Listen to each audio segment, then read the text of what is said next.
ಜಗತ್ತಿನ ಅತ್ಯಂತ ಶ್ರೀಮಂತ ದೇವರು, ಇಂದಿಗೂ ದಿನಕ್ಕೆ ಕೋಟ್ಯಾಂತರ ರೂಪಾಯಿ ಆದಾಯ ಬರುವ ಶ್ರೀ ತಿರುಪತಿಯ ತಿಮ್ಮಪ್ಪ ಒಬ್ಬ ಸಾಲಗಾರ ಎಂಬುದು ನಿಮಗೆ ಗೊತ್ತಾ? ದೇವಸ್ಥಾನಕ್ಕೆ ಅಷ್ಟೊಂದು ಕಾಣಿಕೆ ಬಂದ್ರು ಸ್ವಾಮಿ ಇನ್ನು ಸಾಲ ತೀರಿಸ್ತಾ ಇದ್ದಾರೆ. ಇದ್ರ ಹಿಂದಿರೋ ಕತೆ ಹೇಳ್ತೀನಿ, ವಿಡಿಯೋ ಕೊನೆವರೆಗೂ ನೋಡಿ. ಈ ಕತೆ ಶುರುವಾಗೋದು ವೈಕುಂಠದಲ್ಲಿ.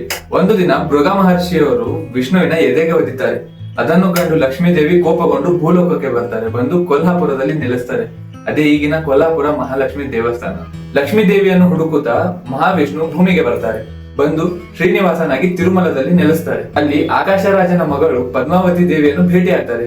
ಭೇಟಿಯಾಗಿದ್ದ ಸ್ವಲ್ಪ ದಿನಗಳ ನಂತರ ಇಬ್ಬರು ಪರಸ್ಪರವಾಗಿ ಒಪ್ಕೊಂಡು ಮದುವೆಯಾಗಲು ನಿರ್ಧರಿಸ್ತಾರೆ. ಭೂಮಿಯಲ್ಲಿ ಸಾಮಾನ್ಯ ಮಾನವನಂತಿದ್ದ ಶ್ರೀನಿವಾಸನ ಹತ್ತಿರ ಮದುವೆಯಾಗಲು ಹಣ ಇರಲ್ಲ.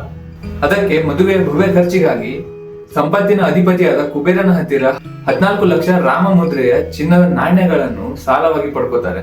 ಬ್ರಹ್ಮ ಮತ್ತು ಶಿವನ ಸಮೂಹದಲ್ಲಿ ಈ ಸಾಲಕ್ಕೆ ಕಲಿಯುಗ ಇರೋವರೆಗೂ ಬಡ್ಡಿ ಕಟ್ಟುವುದಾಗಿ ಸಾಲ ಪತ್ರ ಬರೆದುಕೊಡುತ್ತಾರೆ. ಎಷ್ಟೋ ಪುರಾಣಗಳಲ್ಲಿ ಉಲ್ಲೇಖ ಮಾಡಿದ್ದಾರೆ. ಇಂದಿಗೂ ತಿರುಪತಿಗೆ ಬರುವ ಕೋಟ್ಯಾಂತರ ಭಕ್ತರು ಹುಂಡಿಗೆ ಹಾಕುವ ಕಾಣಿಕೆ, ಹಣ, ಚಿನ್ನ ಎಲ್ಲವೂ ಶ್ರೀನಿವಾಸನ ಪರವಾಗಿ ಕುಬೇರನ ಸಾಲದ ಬಡ್ಡಿ ತೀರಿಸೋಕೆ ಬಳಕೆ ಆಗುತ್ತೆ ಎಂಬ ಜನಗಳ ನಂಬಿಕೆ. ಈ ಸಾಲ ಕಲಿಯುಗದ ಅಂತ್ಯದವರೆಗೂ ತೀರಿಸ್ತಾನೆ ಇರಬೇಕು ಎಂದು ಪುರಾಣಗಳು ಹೇಳುತ್ತವೆ. ಈ ವಿಷಯ ನಿಮಗೆ ಮೊದಲೇನೆ ಗೊತ್ತಿತ್ತಂದ್ರೆ ಎಸ್ ಅಂತ ಕಮೆಂಟ್ ಮಾಡಿ, ಇಲ್ಲ ಅಂದ್ರೆ ಯಾರಿಗಾದ್ರೂ ಶೇರ್ ಮಾಡಿ. ತಿರುಪತಿ ತಿಮ್ಮಪ್ಪನಿಗೆ ತಲೆ ಕೂದಲು ಮುಡಿ ಕೊಡುವ ಹಿಂದಿನ ರಹಸ್ಯವೇನು? ಇಂಥ ಕ್ಯೂರಿಯಸ್ ತಿರುಪತಿ ಇತಿಹಾಸದ ಬಗ್ಗೆ ಮುಂದಿನ ವಿಡಿಯೋದಲ್ಲಿ ಹೇಳ್ತೀನಿ. ವಿಡಿಯೋ ಮಿಸ್ ಮಾಡ್ಕೋಬೇಡಿ, ತಪ್ಪದೆ ಫಾಲೋ ಮಾಡಿ.